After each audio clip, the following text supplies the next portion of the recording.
আলাইহি ওয়াসাল্লামের মুখ নিঃসৃত হাদিস, এতে বিন্দুমাত্র সন্দেহের অবকাশ নাই। সম্মানিত উপস্থিতি, এতক্ষণ পর্যন্ত যা আলোচনা করলাম এটা তাদের উদ্দেশ্যে যারা হাদিসকে দলিল হিসেবে গ্রহণ করতেই চায় না।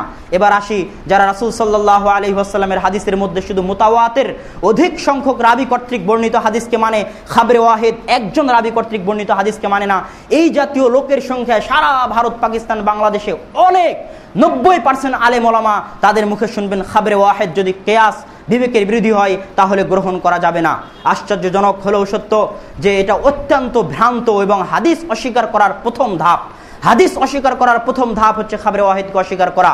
শুনুন, আল্লাহ সুবহানাহু ওয়া তাআলা সূরা কাসাসের 20 নম্বর আয়াতে বলছেন, মূসা আলাইহিস সালাতু ওয়াস সালামের ঘটনা বলছেন যে ওয়াজা রাজুলুম মিন আকসাল মাদিনা, মূসার নিকটে মদিনা শহর থেকে একজন লোক আসলো, এসে মূসাকে বলল, হে মূসা, ইন্নাল মালা ইয়াতামিরুনা বিকা লিয়াকতুলুক, নিশ্চয় রাষ্ট্রীয় ক্ষমতায় যারা অধিষ্ঠিত আছে তারা আপনাকে হত্যা করার চক্রান্ত করেছে, আপনি এখান থেকে পালিয়ে যান। ফাখরুজ ইন্নী লাকা মিনান নাসিহিন, আপনি শহর ছেড়ে চলে যান, আমি আপনাকে উপদেশ দান করছি।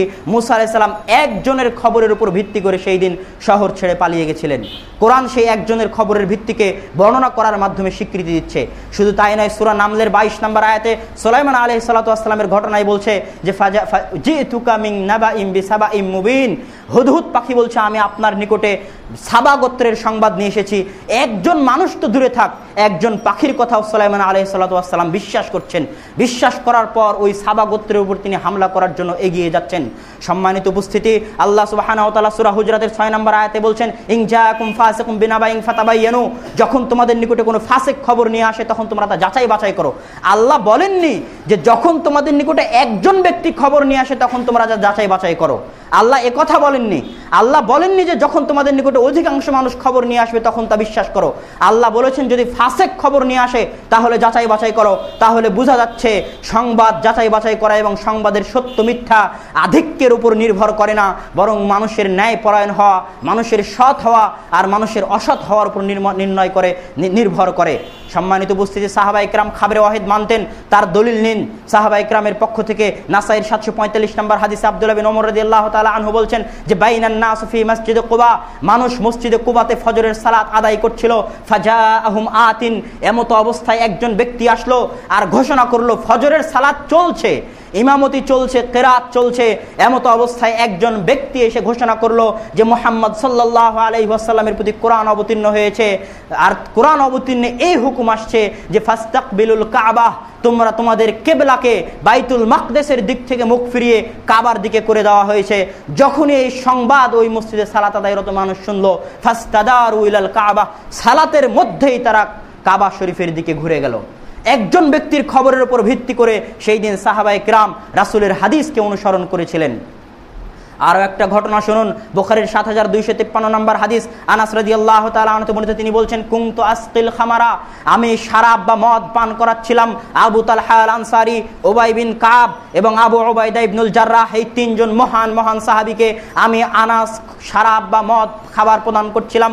ফাজাআহুমা, তিনামত অবস্থায় একজন ব্যক্তি আসলো আর ঘোষণা দিল ইন্নাল খামরা কদ হুররিমাত, নিশ্চয় মদকে হারাম করে দেওয়া হয়েছে। এই ঘোষণা দেওয়া মাত্রই আবু তালহা আল আনসারী বলছেন, ইয়া আনাস কুম, আনাস উঠো, কুম ইলা হাযিহিল জিরার ফাকসিরহা, আনাস উঠো আর এই যত মটকায় মদ আছে সকল মটকাকে ভেঙে খান খান করে দাও। শুধু মুহাম্মদ মদ খাওয়া নিষেধ করেছে, মদ খাওয়া শুধু বন্ধ করাতে স্থির হতে পারি না আনাস, মুহাম্মদ যেই মদ খাওয়া নিষেধ করেছে ওই মদ যেই পাতিলে আছে ওই পাতিলকেও ভেঙে টুকরা টুকরা করে দাও। আল্লাহু আকবার। সাহাবীদের কি ঈমান ছিল! শুধু একজনের হাদিস শোনার উপর ভিত্তি করে মদ খাওয়া তো বন্ধ করলেন, যত মটকায় মদ ছিল সকল মটকাকে ভেঙে সেই দিন আনাস রাদিয়াল্লাহু তাআলা আনহু খান খান করে দিয়েছিলেন একজনের হাদিসের উপর ভিত্তি করে। আজকে যারা খাবরে ওয়াহিদকে অস্বীকার করতে চায় তারা এই হাদিসের কি জবাব দিবে?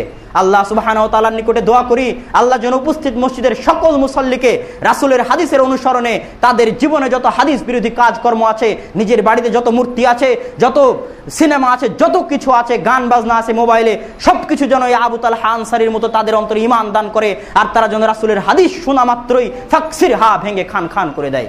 আল্লাহুম্মা আমিন। সম্মানিত উপস্থিতি, রাসূল সাল্লাল্লাহু আলাইহি ওয়াসাল্লামের খবরে ওয়াহিদকে অস্বীকার করা দুনিয়ার বুকে সবচাইতে জঘন্য কাজ। দুনিয়ার প্রতিটি কাজে একজন ব্যক্তির উপর নির্ভর করে চলে। আপনি যদি একজন ব্যক্তির খবরকে অবিশ্বাসী করবেন, যদি ধারণা প্রসূতই বলবেন, তাহলে পুরো ইসলামী শরীয়ত ধারণা প্রসূত। কেননা পুরো ইসলামী শরীয়ত একজন ব্যক্তি নিয়ে এসেছেন, তার নাম মুহাম্মদ সাল্লাল্লাহু আলাইহি ওয়াসাল্লাম।